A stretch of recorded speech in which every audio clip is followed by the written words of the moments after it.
they were suffering. They suffered. Then notice the word. He said, I know your poverty.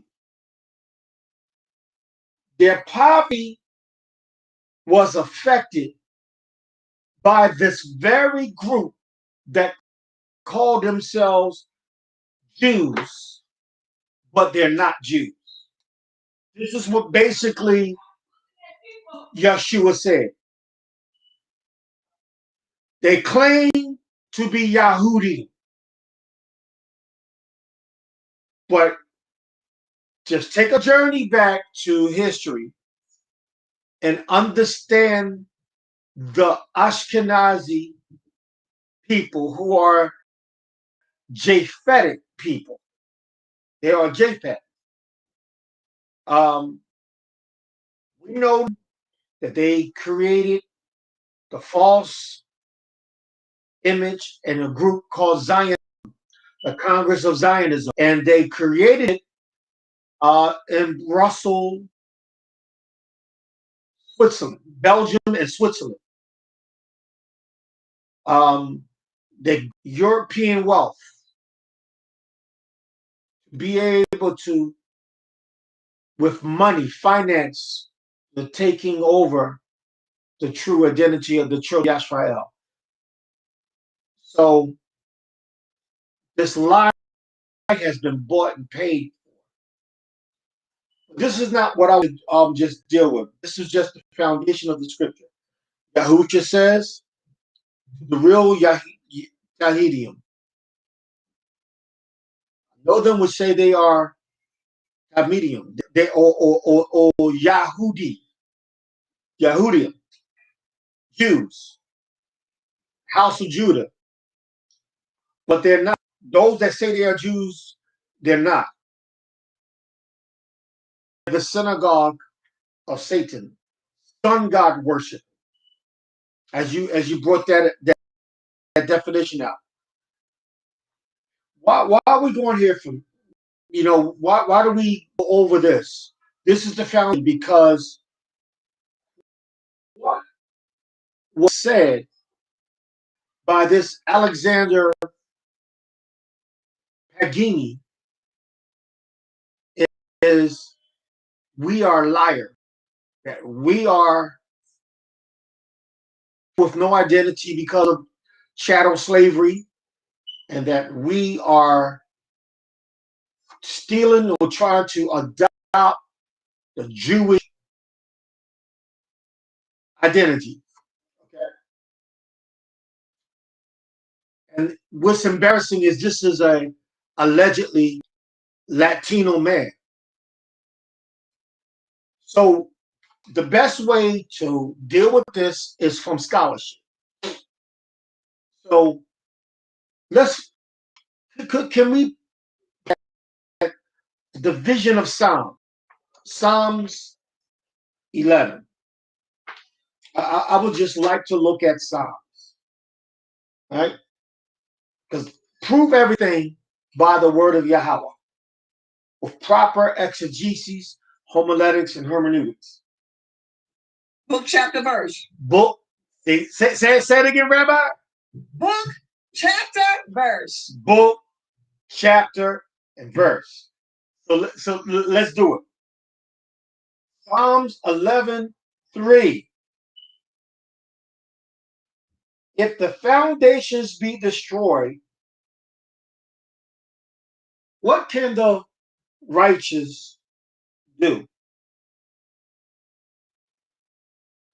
If the foundations be destroyed, what can the righteous do? What foundations? Well, according to these people that support Christianity, they said Christ done away with the law. According to this Alexander Pagini, the law is referred to as legalism. And Christ nailed legalism to the cross. But according to the word of Yah, everything is established based off of what Yah spoke.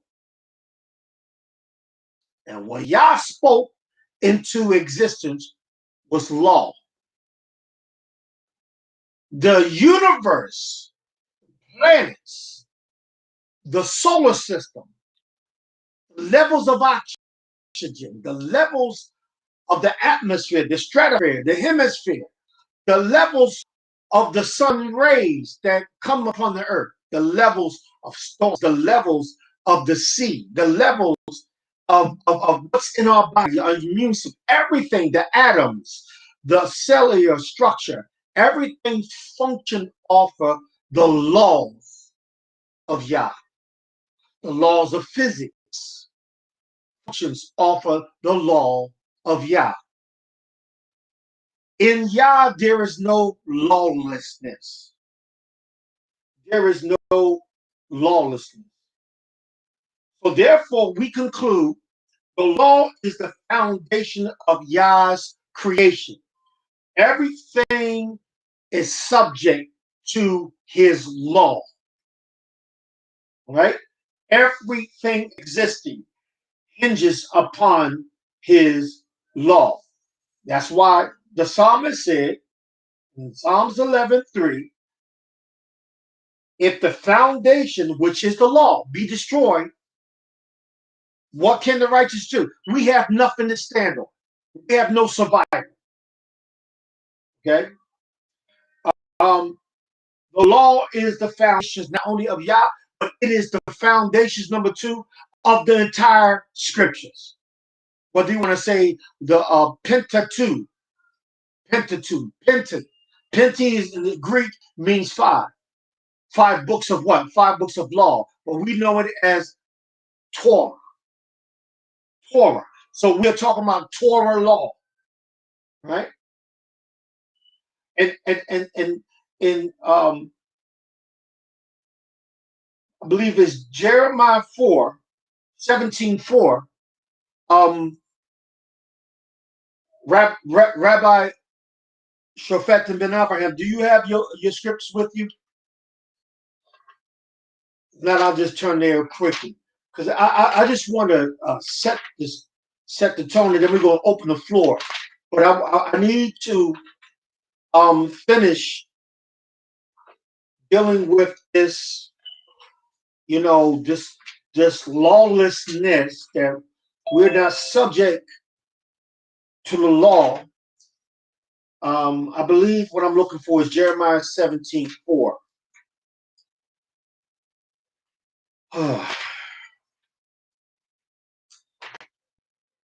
Okay. Y'all help us tonight.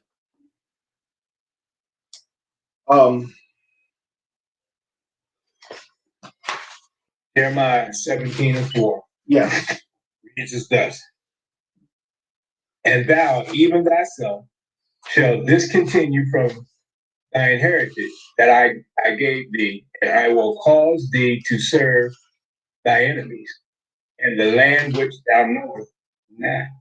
For ye have kindled a fire in my anger, which shall burn forever. In other words, we will lose our inheritance. We will lose our identity. We will lose our language. It said the name of Yashrael is going to be wiped away. Right? Deuteronomy 28. And then I'm going to ask a question. All those that follow Mr. Alexander Pagini. Deuteronomy 28:46.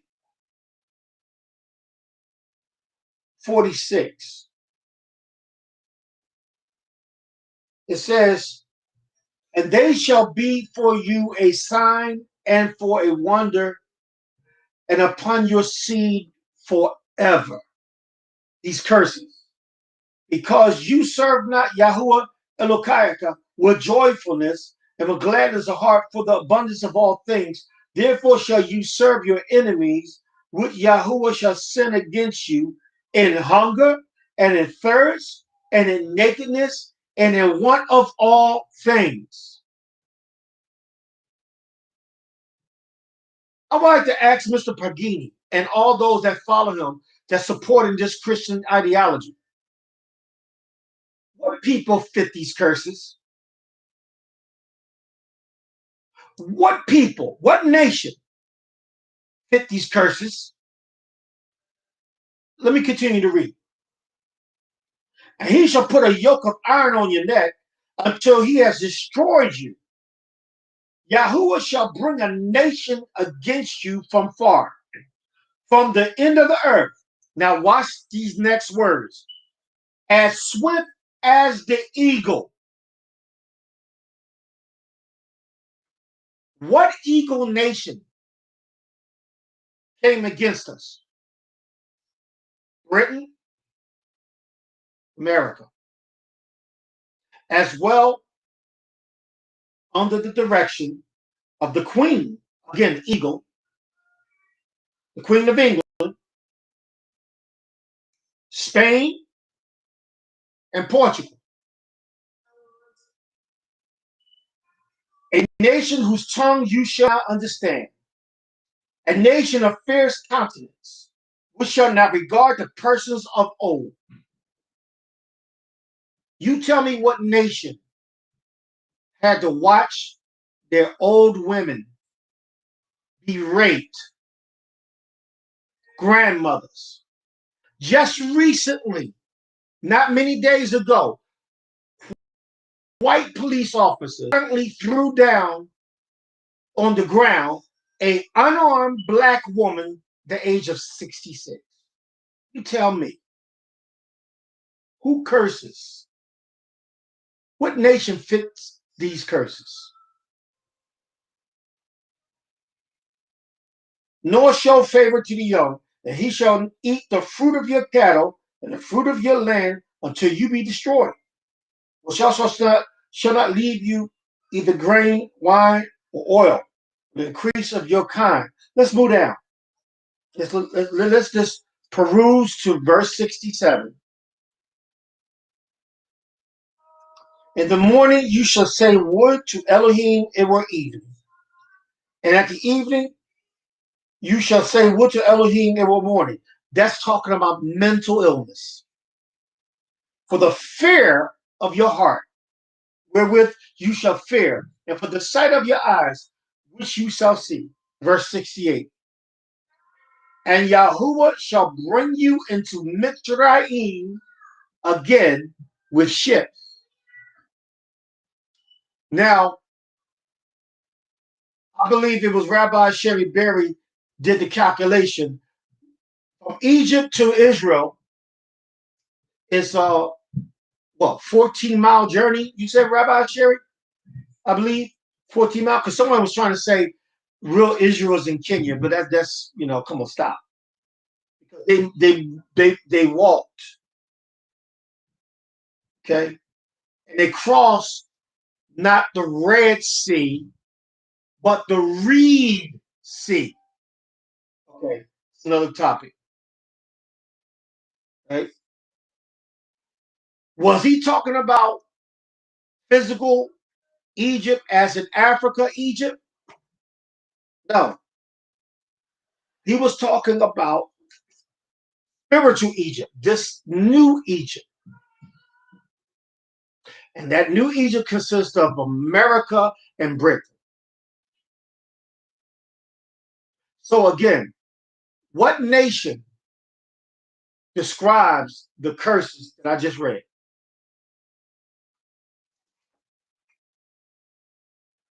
So to open this up, Alexander Pagani, out of his mouth, says the law is done away with. It was lawlessness that our ancestors were sold into. The reason why they went through slavery. They broke the covenant. They broke the commandments. The commandments was given to Israel. The children of Yashrael broke Yah's covenants. Yah said that if you break this, the day that you break it, that a curse will come upon you, your sons, your daughters, slavery, all sorts of things would happen from the spirit world and even natural. And the things that we have suffered in America under the hand of this Egyptian empire that we call democracy. We have been used as test dummies for vaccines, diseases, smallpox, other diseases. We've been thrust into wars and yet given no respect. To this day, our young people are shot down by the slave patrol that you call police departments.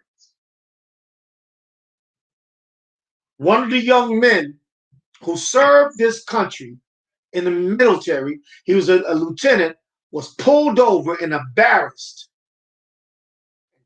and shot with pepper spray. And he was in uniform, in military uniform, by a racist cop. These people don't realize why they hate you and I. It was because of what our ancestors did in breaking the law. And in this Hebraic awakening, we have come back to the laws, statutes, and commandments. We no longer tolerate or even participate in going to Sunday worship. It is important to understand Yahuwah never done away the laws. He never done away the Sabbath. He never done away with the feast. He did not replace Feast of Tabernacles with Christmas or Halloween. He did not do these things. And while we are timid, well, not me, but those before us, they were afraid to deal with this knowledge. And I boldly proclaim that those who say they are Jews and are not, according to these scripts, there will be a 400-year period where we will suffer. And at the end of the 400-year period, Yahweh said he was going to lift that curse off of our people.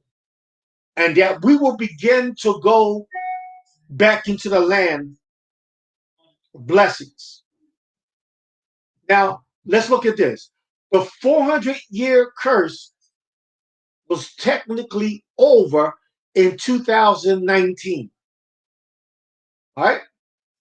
I'm saying this for a reason, rabbis, because it appears to me that the false Jews have been living under this lie and have been blessed. They own the diamonds, which were the blood diamonds. We will talk about that. They own the networks, BET, ABC, NBC, CBS. They own the black markets as well as the stock markets. The Rothschild banks control the majority of the wealth of this nation.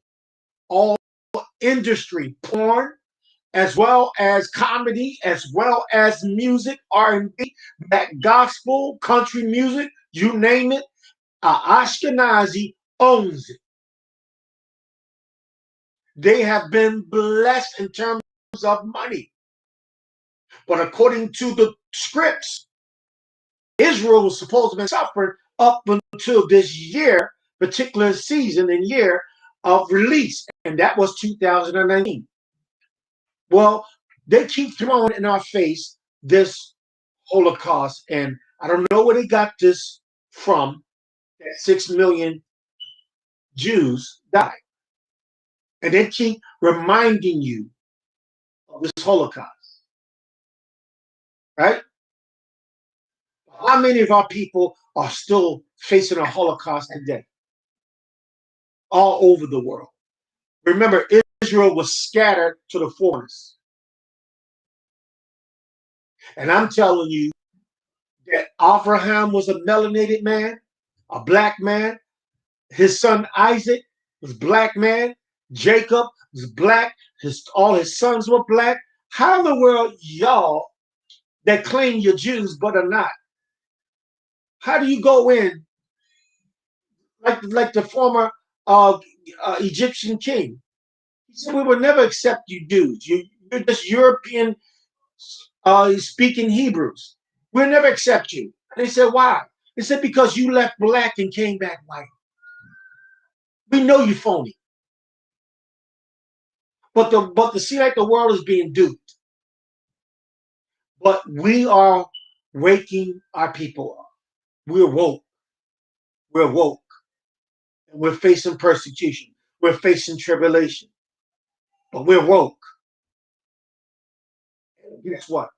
We have returned back to the law, statutes, and commandments. And nobody will convince me otherwise, especially this tool, this agent of Satan, who's really a warlock. Anybody that want to teach you how to cast a demon out and charge you, they're hustling money, that's witchcraft. Yeshua said, "These signs shall follow them that believe." He didn't talk about if you pay my money, if you run me my check, I'll teach you how to cast devils out. Yeshua didn't say that. He says, freely you have received, freely give. Freely you have received. There's some preachers I know won't preach if you can't guarantee them an offering. This is prostitution. This hustling. So let's get back to this. We're the people of the book. We are the children of Yashrael. And if the evangelical church has a problem with it, then they have lost their place. They have no voice or credibility. Don't care how many books you write against us. Yahweh standing for us in this hour. I want to open the floor. If anybody have anything to comment or share, I've asked. Something I want to say real quick. Go ahead. Because one of the things you said that he said that the law has been done away with, right? In Matthew's, okay, in Matthew's chapter 5, verse 17. Think not that I have come to destroy the Torah or the prophets. I came not to destroy, but to fulfill. For, and it says, for amen, and it says, till heaven and earth pass away, not one jot, not one tittle shall perish from the law till all be fulfilled. Listen to what he says. Till heaven and earth pass away. The law is not going to be done away with. He said he didn't come to do that. So if that is a lie out of the Christian church, it's a lie from the pit of hell. That's what I have to say about that. Khan. Rabbi Shofetin.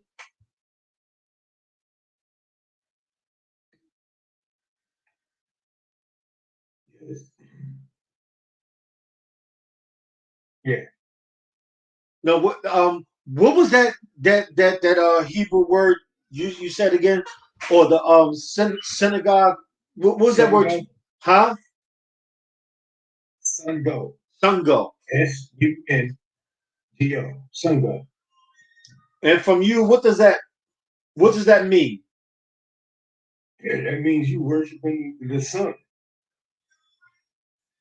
If he's calling you the sun god, he already said if he says you are the synagogue of Satan. Wow. Wow. Wow. Yeah. Wow. But that's what I was like, okay. Okay. What he's saying, the sun. Okay. Like I said, if you go back to Acts the 7th chapter when Stephen was teaching, and he was letting them know if it hadn't been for the forefathers, you wouldn't be in this land right now. But then you go over when he said, the star that you worship is not the star of the Most High, the star of Ra. Satanism. Yes. You're serving Ra, Satanism. Yes. Okay. So, and we too have to be very careful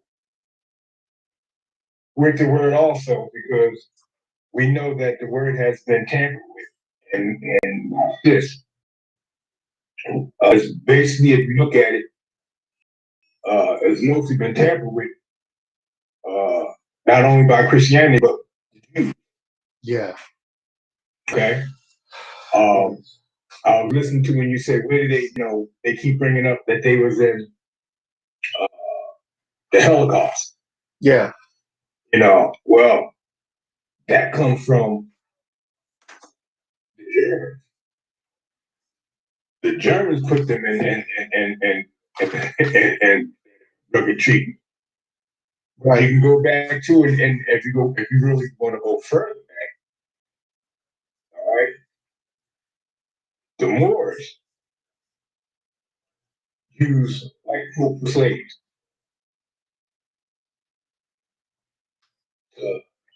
You have to really go back and really find out what's what. Right. As far as this young man you talking about, saying that Yeshua done away, the law died when Yeshua died. The only law that died when Yeshua died was the sacrificial law. Thank you. Thank you. That's the only law. I'm gonna say it again. The only law that died was the sacrificial laws. That means you had to sacrifice a ram, lamb, goat, or bull. That's right. It was the sacrifice. That's right. Okay. Talking about the law being done away with. Well, Proverbs chapter 28, verse 9 says, he that turneth away his ear from hearing the law. Read it again. He that turneth away his ear from hearing the law, even his prayer shall be an abomination. Good. Good. Yes, sir. Okay. So, all right. What are you doing? Okay. Let me go back a little bit further. Let me go to Proverbs 15 and 8. And when he's finished, the next person because I see her hand up is Rabbi Sherry Berry. But 15 and 8. And 15 and 8 says the sacrifice of the wicked is an abomination to Yahweh. Yes. The prayer of the upright is a delight. And I'm gonna cap it off with this. So since he's saying that Yah's done away with the law and he don't believe in law, I'm gonna throw this at him. All right. Since you don't want to hold the law, here's what's for those that don't keep the law. Let's go to St. John's, chapter 9, verse 31. Well, let me get it. Let me get it. Get it. Let me go back. Hold on. Bear with me. Okay. Yeah. St. John's, chapter 9, verse 31. Now we know that Elohim heareth not sinners. Okay, let me say this again. Now we know that Elohim heareth not sinners. But if any man be a worshiper of Elohim and doeth his will, him he heareth. Yeah. And it goes back to Proverbs 28, verse 9. So I'm like, whoever this knucklehead is talking this mess, you might as well stop praying because he don't hear your prayer. He became a sinner. Hallelujah. Hallelujah. Close over. I'm on. Rabbi Barry.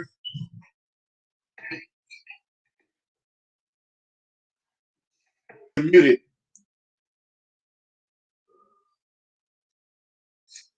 Yes. I wanted to read from the scripture. And I was just trying to look it up real quick.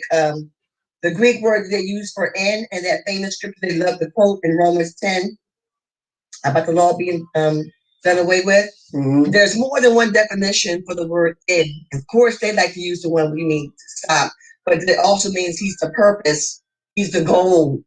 Okay? Bring it out. Bring it out. He's Bring it out. He's Bring the it out. purpose of the law. Okay? Mm.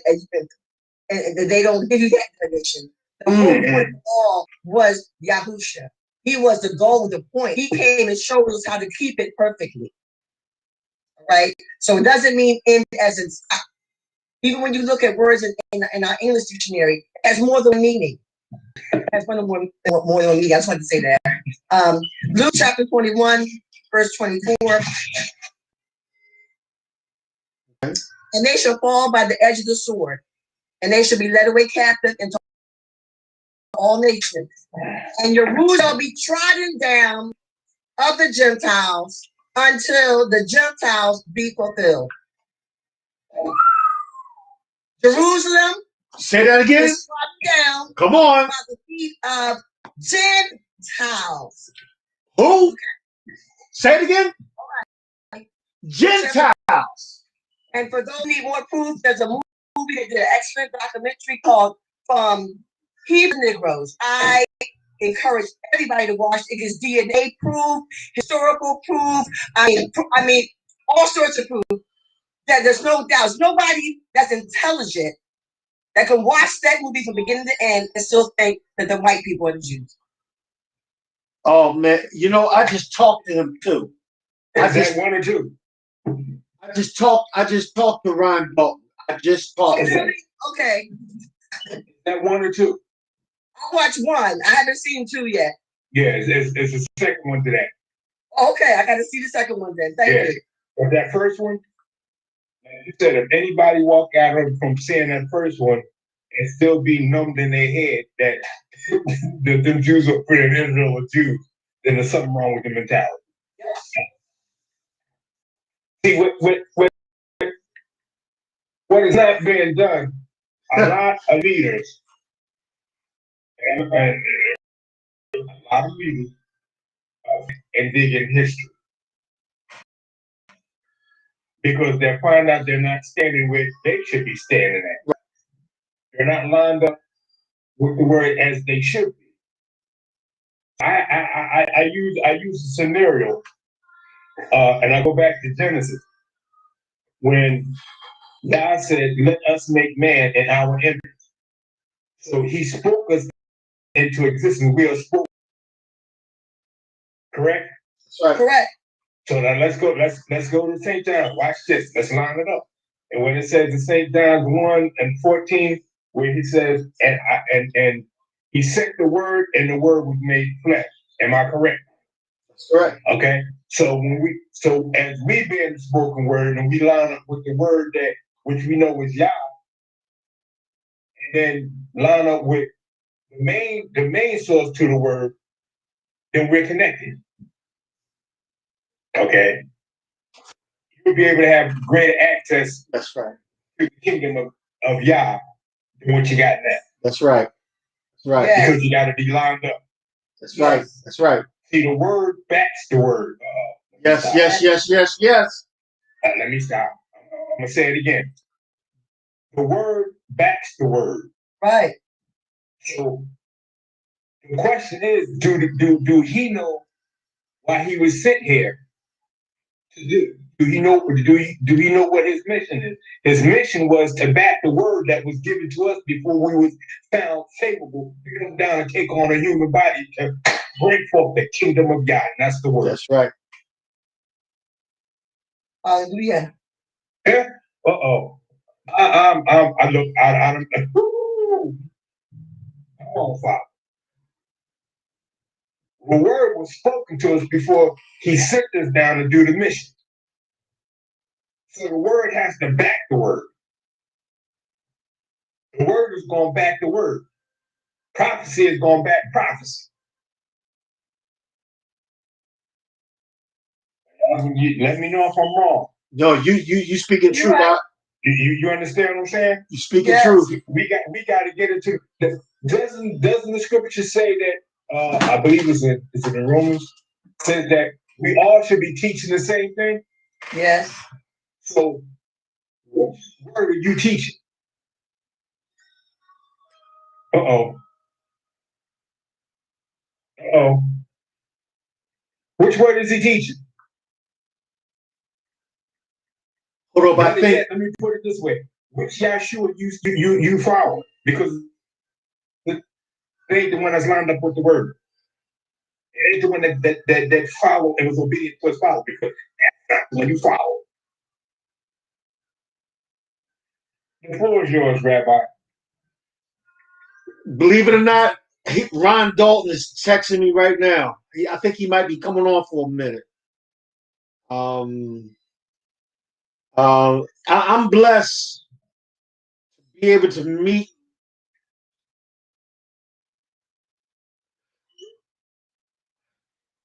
wait.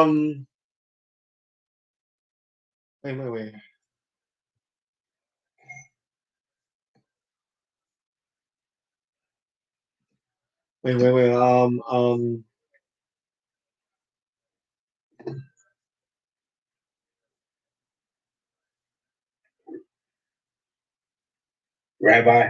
Yes. I have to cut you loose because I got to be on another call. You got to go right now? Yeah, I got to be on a business meeting. Okay. If you can, come on back. It might be long tonight, but come on back. All right.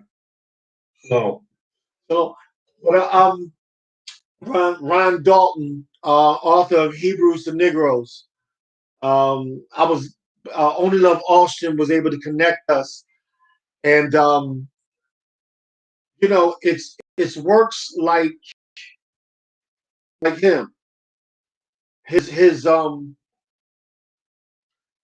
His books, Hebrews to Negroes, and his films. I told him I was going to give him a plug because we should be supporting him. We should be supporting him because, unfortunately, our people are not seeing that much scholarship from our community. But like you got Rabbi Dr. Sherry Berry, you got Minister Sharika, who's in our school, and Navi Akaya Ben Yehuda, who what I consider y'all are wordsmiths when it comes to this word.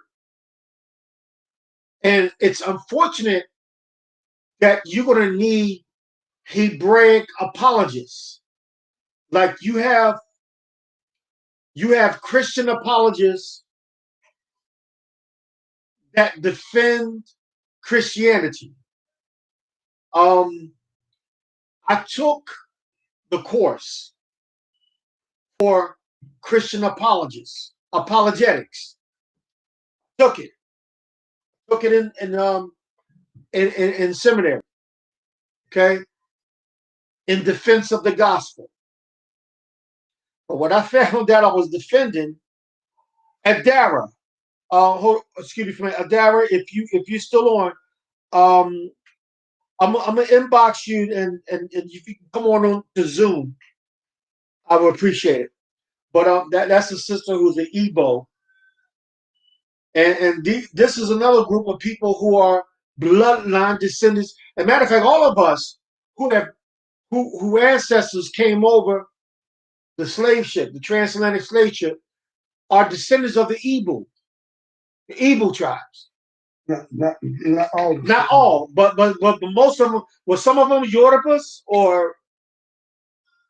But most. Some of them were Yorubas. Definitely that. But you got other. We got people from other. We got people from Ghana that came here, and in other different countries in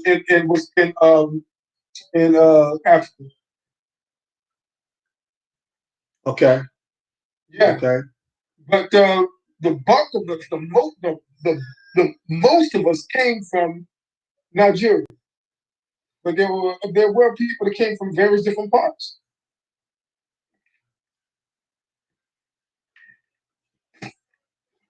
I didn't know that you was listening. I didn't know that I had the mic on. Yeah. Yeah. Let me share this.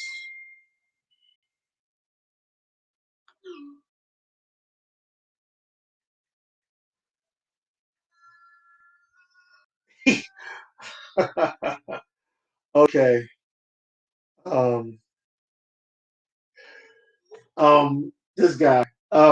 He just texted me something. Ron Dalton. See, he said, and I put it out there. Any Ashkenazi Jewish rabbi, he's waiting for y'all to contact him so he can debate. Y'all afraid?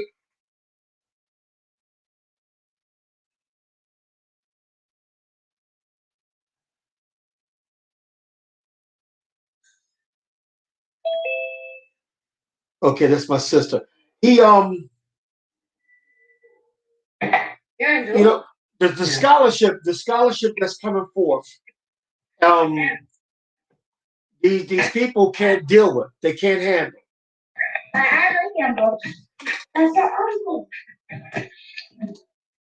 I need the charger.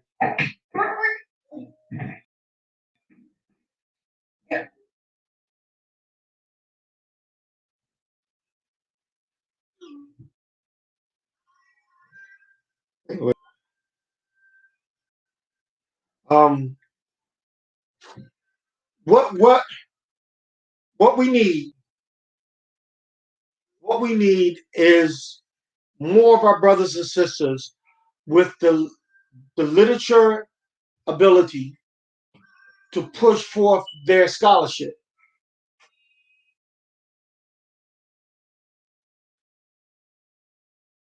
You know,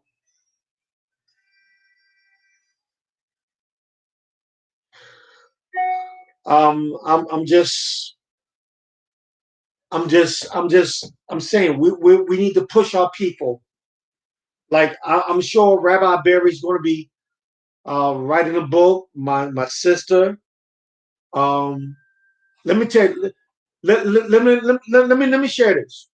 Now, my sister has excellent historical facts about the Hebrews who are also Taínos, all right, that were slaughtered by the same people. Um, my grandmother, I'm gonna ask my sister if she can share the testimony of our grandmother who was from Nigeria. She was a year from Nigeria, and she hooked up my grandfather. Irene, if you don't mind sharing um that information about our blood, I just love it. I fell in love with it. In fact, you did a paper on that, and it got recognition, correct?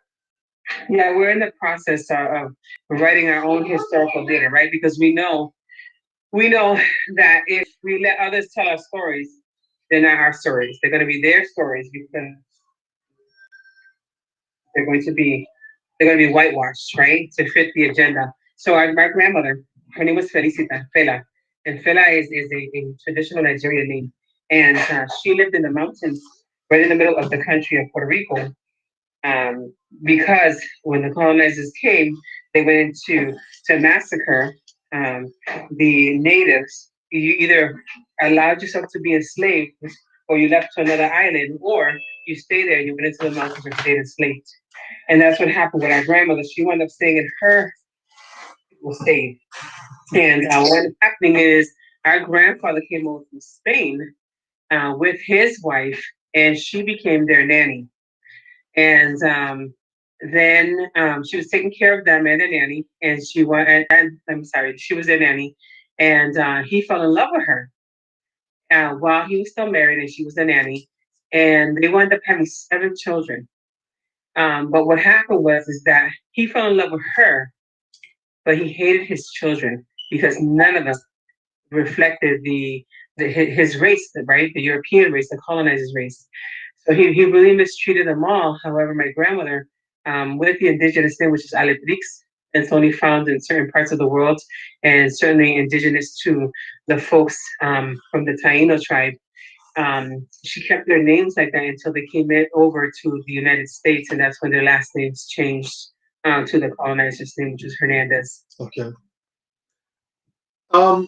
Right now, I thank the Most High for owning of Austin introducing me to someone I look up. Believe it or not, I got my debating fire from him. I admired him from afar. Brother Ron Dalton Jr. Like we push scholarship on here, like from Babylon to Timbuktu. Well, he has several books called Hebrews to Negroes, book 1, 2, and I think it's a third book, as well as the movie. If you look on YouTube, Michael Israel had him on, and he debated an Orthodox Jewish rabbi and literally destroyed him. I mean, obliterated him, and that sort of put that fire in my belly for my skills of debating. And so far I'm 5-0. But I want to introduce y'all brother Ron Dalton, who's one of the most prolific scholars in our community. And I'm not talking about white scholarship. He has the grasp of who we are and can prove it. And this is why I took the time to destroy this clown named Alexander Pagani, who wrote this book that, we're not only subject, we're not subject to the law, but we're not the biblical Hebrew Israelites. So, Brother Dalton, I want to turn this over to you. Okay, well, thanks. So I didn't hear what everybody's been talking about, but I don't know. I mean, so I guess I'm here if you want to ask questions or what do you want, whatever you want to talk about. It's up to you. I want to ask you, how did you come into the truth, the awakening that you were, and what provoked you to write the book Hebrew to Negroes? Well, I mean, my dad's a pastor. I was raised in the Christian church, Pentecostal church, and for many years, I don't know if can you still hear me? Yes, yes. Okay, for many years, we didn't know who we were, other than the fact that we were Gentiles and maybe Egyptians from the stuff that we would see in people's houses, and then we would see the white people walking around on Saturdays. And I asked my mother, "Who are these people?" And she said, "Those are the Jews of the Bible." And I said, "Oh, well, they're white, Jesus is white." And I just accepted it. But and as I got older, and I would get older and go to college, and sometimes come back and visit my church or any type of event that they may have, like a revival or afternoon service. Then I would just read my Bible quietly in the back. And then one day at the time I was working at the hospital in Detroit in the ER, and was seeing every year after year just destruction and dysfunction, disunity, and just how bad it was in the inner city in Detroit. And then at the time I was back in church. I was like after the service, I was reading Deuteronomy 28. And once I finished reading it, it's like a light bulb went off. I just thought to myself, well, this sounds like us. This sounds like exactly what we've been going through. Could it be that we are the Israelites? And that's when I started asking my family, my mom and dad and others, could we be the Israelites? And they, of course, everybody rejected me. And then I asked God to show me the truth. And he started showing me and revealing to me all these things. And I just, of recorded and wrote down and saved and compiled all this information for like 3 years.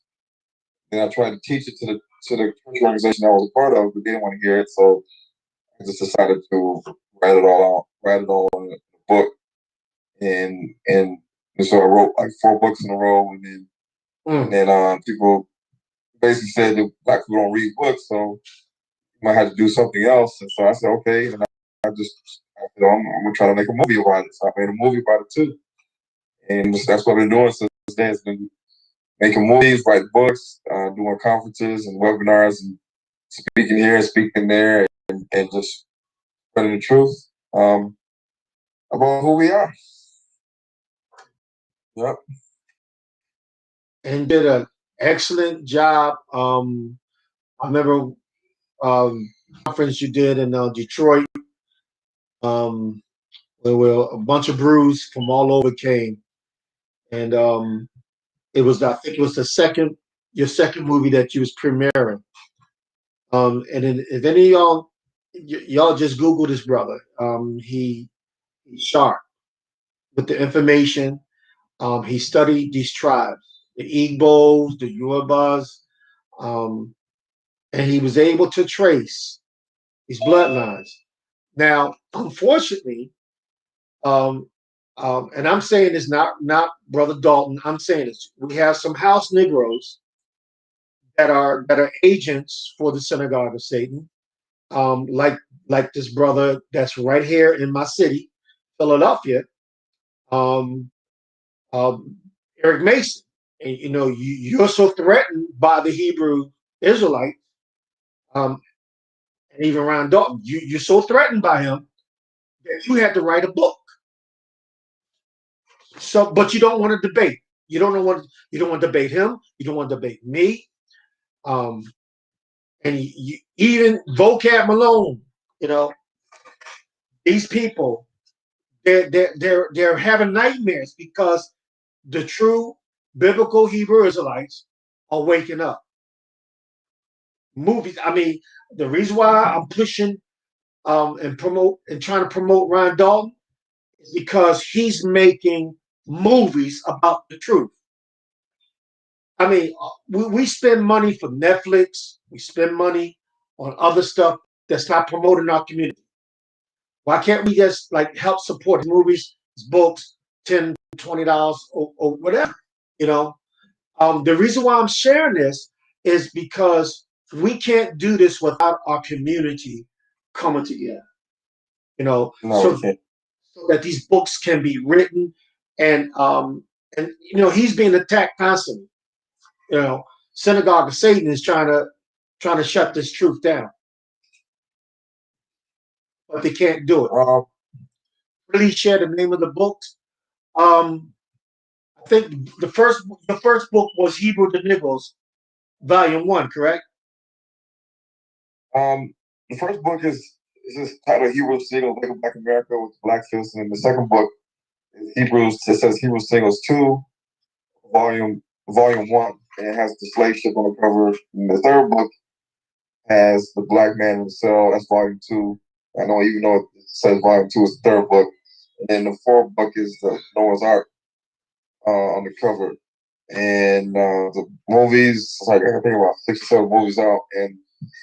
And one of the things that I constantly tell people on YouTube and Instagram, and nobody seems to get it, is that I have material and the information that is just endless. And I said, but it takes time and money to make movies and put this into movies and also put this in even books.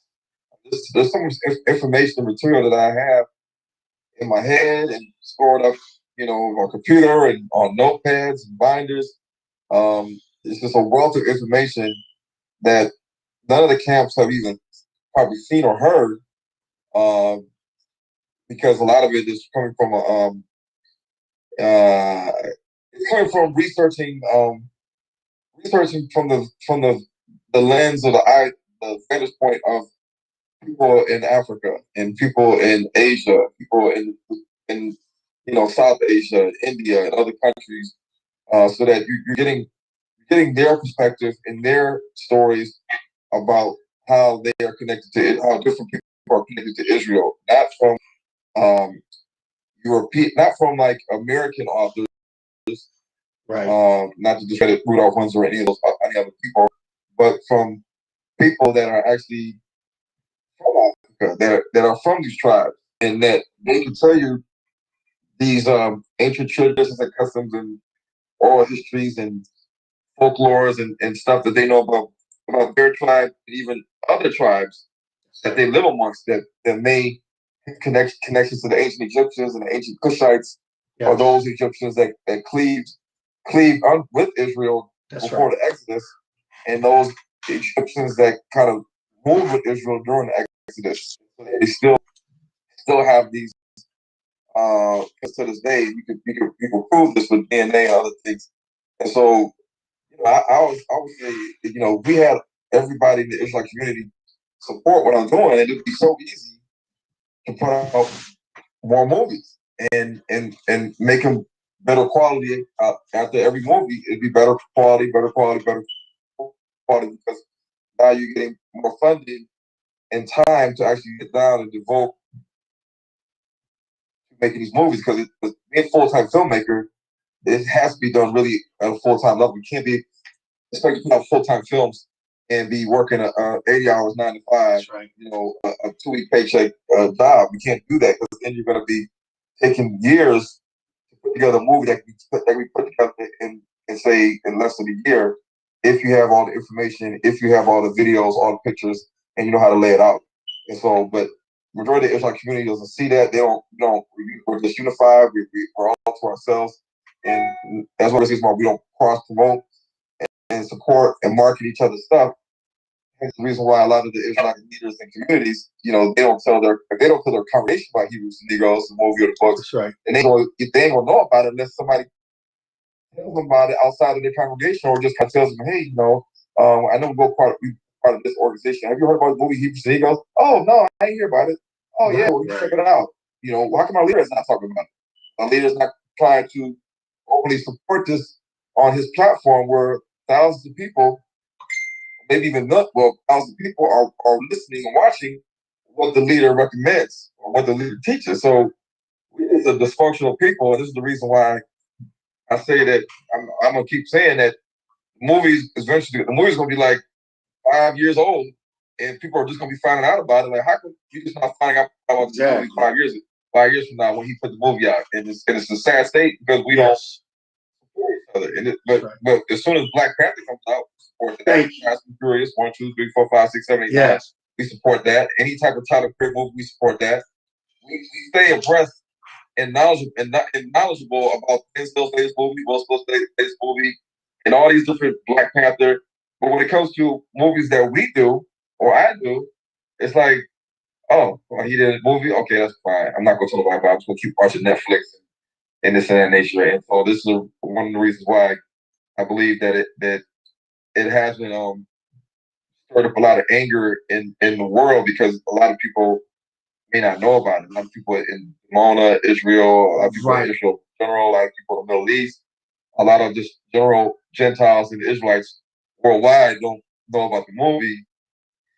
So, it is what it is. All I can do is keep doing what I'm doing, and hope that people see my work, because anybody can have a good book, a real good book on Amazon, but if you don't know about the book and nobody's promoting it, and you have a tough time promoting it because you may not be well known like Oprah Winfrey or somebody that character, then it's just a good book sitting on Amazon. Nobody knows about it. Same thing with a movie. You can have a great movie, but if you can't get nobody to watch it, or not when nobody knows about it, then it ain't doing nothing. It's a good movie that nobody's watching. That's right. That's right. And speaking about movies, if you don't mind me asking, Brother Dalton, when's that third one coming out? Which one? Hebrews News 3? Yeah.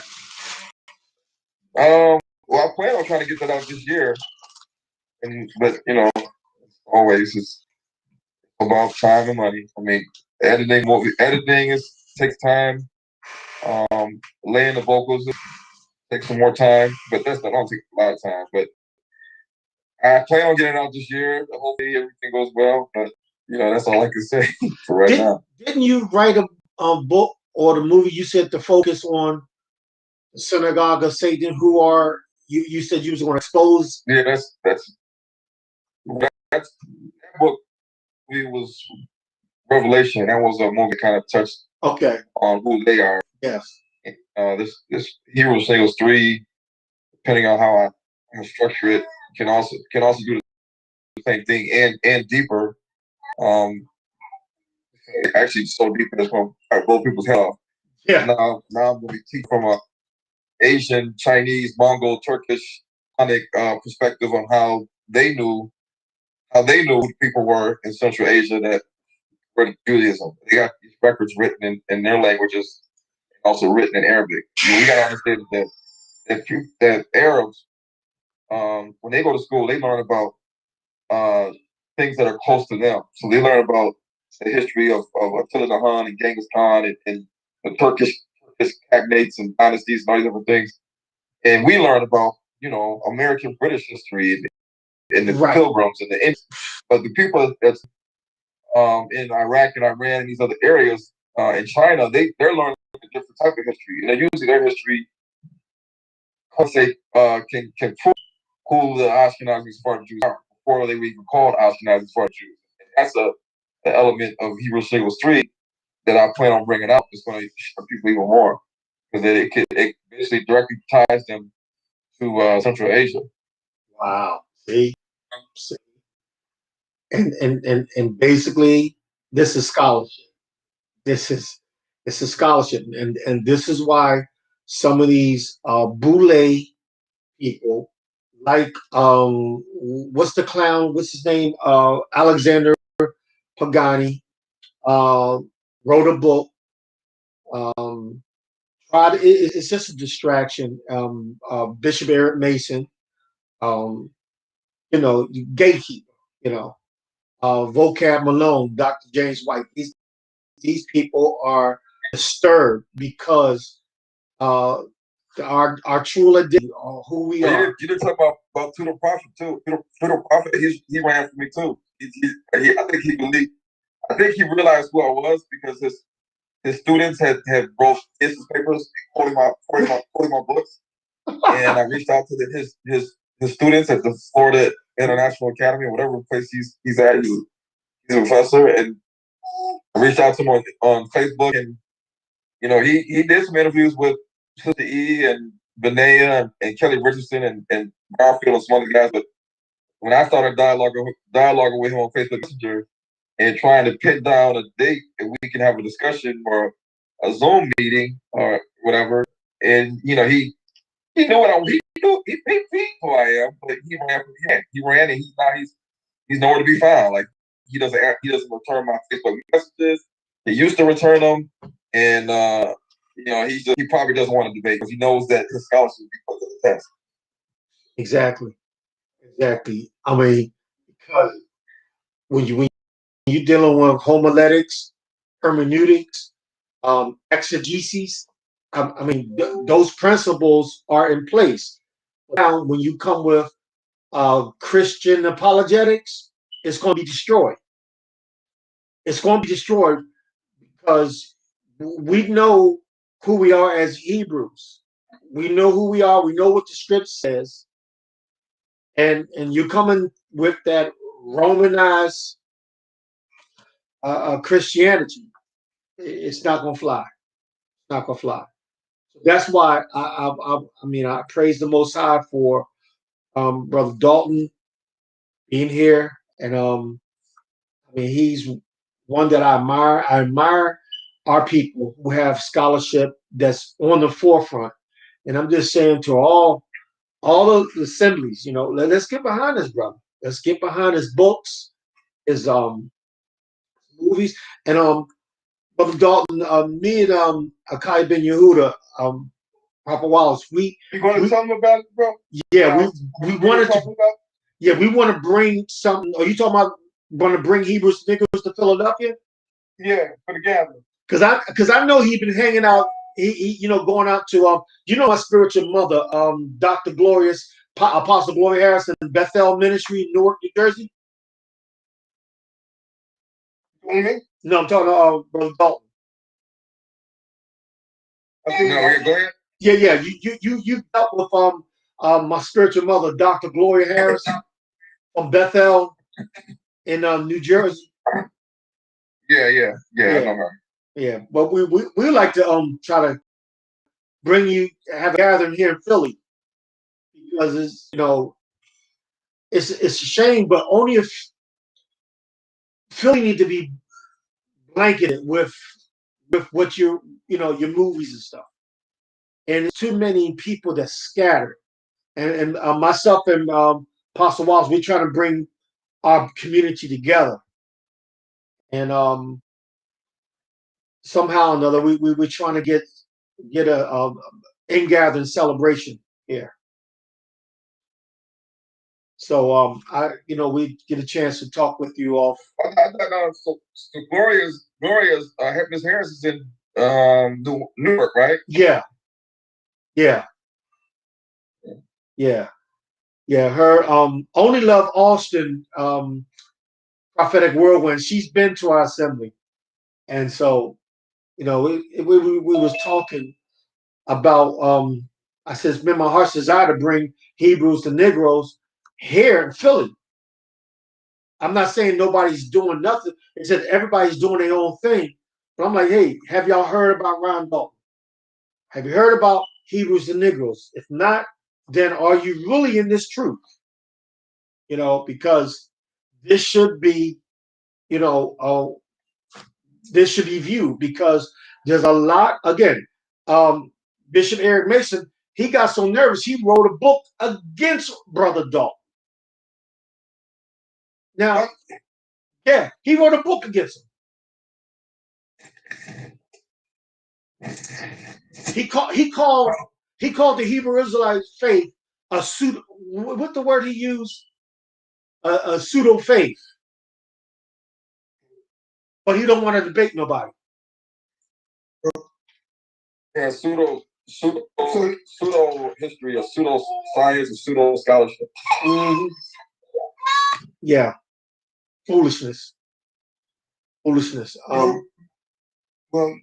definitely we want to bring him here, and we want to get our people to become acclimated with Ron Dalton and the different books and movies and the DNA proofs that he has. Yes. But we also want to try to bring him here to help gather our people to become more united. And yes, because that's what the gathering is about, trying to unite our people and put aside our differences. Because we got too much of that stuff going on. Right. And I think that he would be a very, very, very, very good help, in doing that. We can help him with the movies, and he can help us all together to begin to gather our people and become one like-minded. I heard him say a lot of times, becoming like-minded people. We have to be like-minded people. We have to start changing our mindsets and our attitudes, and become like-minded and build together as a nation. And as you said, support one another. And support. It's one of his favorite lines. Support. Yeah, that's right. We got to do that. That's right. We have to do it. That's right. And also, I was going to ask him about this. He has an goal of trying to get our people exodus. We need to start talking about that. I think it's time to leave America. Before we do that, we got to get out. We got to get those that are like-minded and band together. And that's right. Because it's going to take more than just words. It's going to take more than just faith. It's going to take some finances. That's right. It really is. That's right. So, and Brother Don, I'm the one that has been sending you messages from pcwallace1@gmail.com. I'm the one. So you know who I am. Okay. I appreciate you because when I was reaching out to you, you was like, who is this? And I'm like, he said, okay, all right. He started. The brother is a legitimate brother, y'all. He could have shot me. Listen, when I drove when I had my own limousine business. I drove actors. I drove rap artists, DMX, Jay-Z. I I know the pride and the arrogance, even in the gospel industry. And I'm not going to go into that. What I'm saying is Brother Dalton is a pioneer in this Hebrew awakening. And I stepped my game up of scholarship when I saw him debate Rabbi Harry Rosenberg. And he just destroyed him, not once, but twice. And I said, well, Daddy, if he can do it, I think I can do this thing. And wind up debating 5 times. And Brother Dalton, I blame you for this, but I'm 5-0 in the debate department. I'm looking at the baseball rabbis too, or Pastor Eric Mason or Tudor. I really wanted to talk to the prophet, Jewish historian. He's like the Jewish Indiana Jones of the Raiders of the Lost Ark. He goes all over the world trying to prove who's Israel, who's not. And I was like, wow, if I can get him on video and destroy him, then it's gonna go viral. People are gonna be like, oh, how you let this happen, Tudor? How you let this guy Ron Dalton destroy you like that on video? And he recorded it. You know, they don't want to be caught on video being destroyed. They don't want that. Especially the big guys like rabbis that Nick Cannon be talking to, and Pastor Eric Mason, and people that have a lot of followers and they have a lot of connections with other churches or other synagogues. Yeah, they don't want to have Hebrews. They don't. I think they don't want Hebrew Sneakers to get bigger than what it already is. That's right. They don't. They rather keep it hush hush, keep it under the rug. Don't let the Israelites unify behind Ron Dalton. Don't let it, as long as they don't talk about Hebrew Sneakers collectively as a Hebrew Israelite group collectively, then we're safe right now. Just don't debate Ron Dalton. Don't stir him up. Don't try to do anything with him. We don't want him to blow up and get to be more mainstream to where people keep talking about this Hebrew Sneaker stuff. I believe that's what they want. They want that. They don't want Hebrew Sneakers to blow up and start reaching the ears and reaching the desk of certain people that are high up in the religious institutions. They don't want to deal with that. That's right. They don't. That's right. And like I said, I put it out there. Eric Mason is running from it. He's right here in this city. You know, I'm like, bro, come on, let's do this. Let's do it. We can, you know. He called me out on. He had a session called "Engaging Hebrew Israelites." I think that's what it's called. And he had an audience. He had some books on the table. Yeah, I saw that. And he was looking at the books, and he was like, "This boy right here reached out to me. His name is Ronald Dalton. I don't know if you know who he is. He has a book called Hebrew City Girls, and you know, we've been going through this pseudo scholarship, the pseudo history, and we're gonna get a team together. We're gonna debunk this guy. And, and you guys wait. Yeah. You know, we know how we got their number, and he said all this stuff like 2 years ago, and ain't nothing happened. He just wrote a book secretly, put it out. He ain't never. I mean, I actually got his screenshots of where me and him was coercing on Instagram on DM, and he was saying how he's gonna destroy doctrine and he's gonna debunk everything in my book and everything else. And you know, these guys, they have my numbers, they have my emails, know how to get in contact with me, but they do not want to have a debate. They don't want to do it. And here's why I'm hot on Eric Mason. James White and Vocab Malone turned around and said something derogatory against Eric Mason and his church. Something racially. Okay? And Vocab Malone, he knows I want a piece of him. I want to sink my teeth in. Because he dreams. He can't get this Hebrew Israelite thing off his brain because he's a gatekeeper. Because these people are supporters of white supremacy and the false Ashkenazi system. So myself, Dr. Richardson Kelly, and others, you know, they're a scholarship, but they wanna reference the I don't want to say uneducated, but brothers who really don't have no hermeneutics, no exegesis. They just quote scriptures and wind up calling the white man the devil. You know, no brothers from the ABC camps out there in the street. You know, but we're all grouped in the same thing. Until they hear Ron Dalton, until they hear scholarship, Philip Wallace, Dr. Sherry Berry, myself. We rest on what Yahweh has given us. Brother Dalton, I'm gonna just share this with you. We have a school.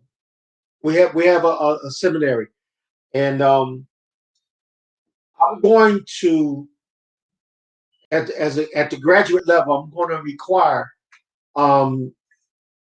your books, the volumes, to be a part of the course, because in itself, I want my students to know, be able to not defend but articulate that we are the people of the world. I mean, you went from your medical training, you was able to break down the bloodlines, the DNA. I mean, that thing just, I mean, I can't even touch that DNA information the way you do it. You know, um, I mean, the proof is in the pudding. And then some other messianic group, I don't know if you heard this, they're trying to debunk and say that the Igbo people are not Hebrew Israelites. I just, how foolish. Yeah, that's crazy. That's crazy. But I know you're busy, and I appreciate your time, sir. And I'm gonna put your not your personal information. I'm gonna put people where your website. You have a website, right? Yeah, the negronetwork.com. Wow. www.negronetwork.com. The negronetwork.com. Okay. I heard somebody talking earlier about the Tainos. My sister. My blood. That's my blood sister. Irene, Minister Irene. She's also a student of our school, but that's my blood sister. Irene. She got herself muted. Yes, I do, because I had 2 kids that I'm trying to get ready for bed. Oh, okay. No, Brother Dawn was asking you about, you was giving the information about the Taino people. Yeah. And what was that? So we were just sharing the history of my grandmother. Mm-hmm. And so our grandmother's name was Fela. And the roots go back into Nigeria. And so when we were doing a search of the indigenous people, and we were doing our history, we found out that because we thought we were from the Republic of Congo, or we know that we're from the West Coast, like our ancestors, but we couldn't pinpoint it until we learned the history of our grandmother and her folks. And so that's what I was sharing earlier. And then they're saying that they were extinct, which is a lie, because like you said, we get to tell our narrative, we get to tell our history, and so that it's not whitewashed, and it feels good and fluffy for those who are in power, who want to continue the subjugation and oppression of the people of color. So I was just sharing that, and we're in the process of writing some historical data on that, because they found when they were looking at the DNA that 62 or 63% of those that live in the islands still have Taino blood or indigenous blood connections, not just to Taino, but the Nigerian roots. And that's in Puerto Rico. Yeah. I actually talked to. I studied a lot of the Taino stuff in the Arawaks and Caribs, and from just studying stuff, and then also talking to my Puerto Rico brothers, and I actually got a chance to speak to Professor Renil at the University of Puerto Rico that has the Gallianella stones, whatever I think it's like that they found in I forget a certain area that they were linking to ancient Hebrew, and then from after talking to him, I actually got a chance to talk to one of the surviving Taino elders that's in Puerto Rico that still speaks the Taino language, And I forgot how old he is, but I had to speak to him with a translator. Guy that's Puerto Rican. He was questions in Spanish, and he was, telling the answers in Spanish, and then he would translate it for me. So I asked a lot of questions about the Tainos, and a lot of the stuff that he answered was very, very interesting because he didn't know why I was asking questions. I was asking questions to see about their history, their culture, where they came from, their connections to the Aztecs and the Mayas, and all these different this different history. And he was basically confirming what I already been studying, even though he didn't know that he was confirming it because I just asked him questions. And so yeah, there's a lot of evidence about the Tainos that needs to come out. Go ahead. No, go ahead. I'm sorry. But one of the main things is you can a lot of the history and the connections with the DNA from the mother, because sometimes they like to, I say because I believe strongly, like to manipulate genetic nomenclature for I guess individuals. And so they did this in Ethiopia, and I see and I know how they did it, and they also did it with the people of Spanish, I guess Latino descent. So they'll purposely confuse you with the genetic nomenclature and change the way that they write it, because over years they change things. And so you want to know exactly the difference between somebody that has the DNA from Spain, like a Spaniard, and the DNA from a Taino, because they try to lump everything into one big category so that you can't figure out that the Tainos are not Spaniards. They're not Spaniards, and they have a different bloodline than the Spaniards. But they'll make everybody believe, oh, you got Spanish blood because everybody in Puerto Rico is a descendant of a Spaniard man. And yeah, you may have some Taino woman blood, but that's about it. But Taino people as a whole are extinct, which is not true. You just gotta kind of like, do your research and find out that they're not all extinct, and then understand, who they. Tell me, there's a lot of stuff that the Europeans have done to try to cover up the distinctions and between different groups of people in the Caribbean and in Africa. Mm-hmm. And they do it for a reason. Wow. Language, you know what? Language is a big tool of deciphering who is who. But if all the elders and the medicine man and the priest have lost the ability to explain their language, their ancient language, and what certain things mean, and blah blah blah, and we all speak the colonial language, and that's it, then you kind of lose that connection of who you are because you lost that language. But you might understand oral histories that are taught to you, and you're doing certain things, and sometimes the elders are singing songs to you, and you don't understand what's the meaning behind the song. Right. But when you really look at the language really prove and connect you to a certain region. And what's the people's name? The Freemasons and the Mormons and these other guys that went into the Americas, and the Portuguese and the Spaniards and the Friars. These guys, they understood these things, and so they brought with them interpreters and linguistic experts that all they did was study language. They studied the language of the people, and then they probably hid a lot of this stuff for themselves because they knew that by uncovering language and also the writing styles of what you call the Indians, then you could start to make connections. So a lot of people don't know the language or the writing styles of the script that the Native American Indians used to use. Exactly. That they used to use before people started adopting the Latin script and the Arabic script to write everything. They don't understand like these Native American Indians had a way of writing stuff because they had their own Bibles at one point, and then they had their own tongue, their own mother tongue. And once you eliminate and kind of hide these things like the mother tongue of people in their mother language, their writing script, then you can kind of like erase part of their history. Right. Because now you're replaced with the colonial man's history, because that's why a lot of Mexicans and people in South America, they don't know the reason sometimes, like of their history, of how where it connects to, because they might say, oh yeah, my grandfather was dark skinned. My grandfather looked like these guys right here, these ancient Native American Indians that we see in the 1800 pictures. And they say, oh yeah, he was taller than that. He was tall, he was taller, he was darker. Yeah, that was my grandfather. Yeah, he was an Indian. Well, aside from that, they don't know anything else. Right. Because their identity is Latino, Hispanic, or Christian. That's their identity.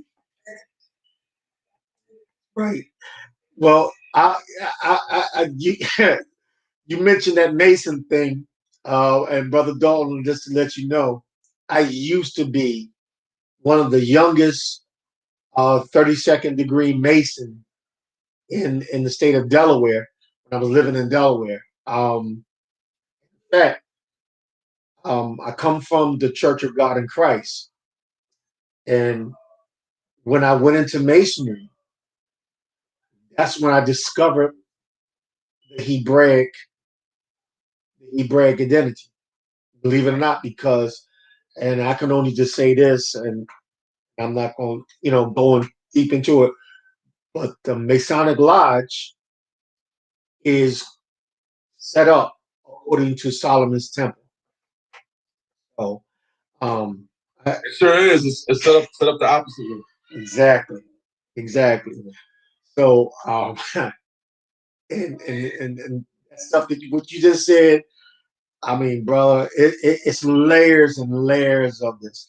My sister just text that it's about identity. She said it's about identity.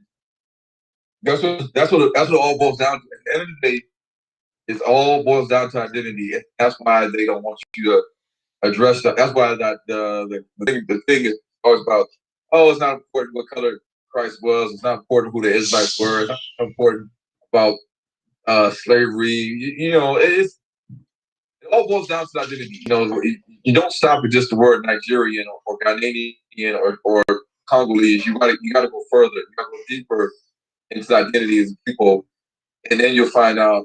Because I even found out from the Taino guy that the word them being called Tainos. He says no. He said Taino elder said we were called this. It was another word that we were called that's really what we really are. And he said it to. I took notes. I have it somewhere. Yeah, we're Borinquen. Well, I know about that, but the Taino elder, he said that. He said, it was, and if I have my other friend on here that's Puerto Rican, he could tell you that. Because there was other terms that he used that described their people before they was even called Tainos, and how he said that they have a connection with the Mayas and the Aztecs, and how they got to the islands, and there's a lot of stuff he told was like blowing me away. He was telling me stuff. One of the things that it was interesting to find out is that they didn't eat pork. That was one of the things that they didn't eat, even though pork is something that is a staple food in the Caribbean. Like everybody's eating pork in the Caribbean, in America too. But they had this thing called the Taino Chronicles that was kind of like the Ten Commandments or the Torah, which governed the way people were supposed to act. And they had chiefs, they had king, they had chiefs. They had elders. They had like a priest. They had all these different things, kind of like elders and Hebrews, and they all operated kind of like how the Hebrews operated.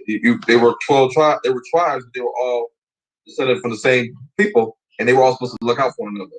And that's the reason why he said in the Taino community, we don't say thank you because it's required of us to look after our brothers and sisters, to have brotherly love, and to show love to our neighbor as ourselves. So we don't say thank you. We don't say, you give me something. We don't say thank you and you're welcome. No, they don't do that because it's a requirement. It's what they're supposed to do. And he was giving us a lot of knowledge on things and how they did stuff, and it was crazy. I wish I could speak to him again, but a Puerto Rican friend has to find out how you can get in touch with him again. Wow, interesting. And before we close, anyone want to ask Brother Dalton a question, anything concerning his books or any other question? Rabbi Deborah Zion, you have any questions? Anything? Not. No, just looking forward to more movies and more information coming out. Right before you came online, I was saying that your movie, anybody that had any doubt, there's nobody intelligent that can watch your movie from beginning to end and not realize the truth. So I was promoting you. I'm about to put it on Facebook. Yeah. Brother Dalton, yes, she was. I thought I was the only one hype about you. Rabbi Deborah, she's like, no, Ron Dalton. We was able to bring Zion Lex to our assembly, but I said, if I can get Ron Dalton here to Philadelphia, that will just set it off. Boston, and my sister, Minister Irene, she's in Boston, and we in Philly. But we can just our people need to come together. Well, we have to understand that the house of Ephraim and the house of Judah, a lot of them scattered into Africa. Yes, some of them may have been exiled in different directions, but a lot of them escaped into Africa, amongst other places.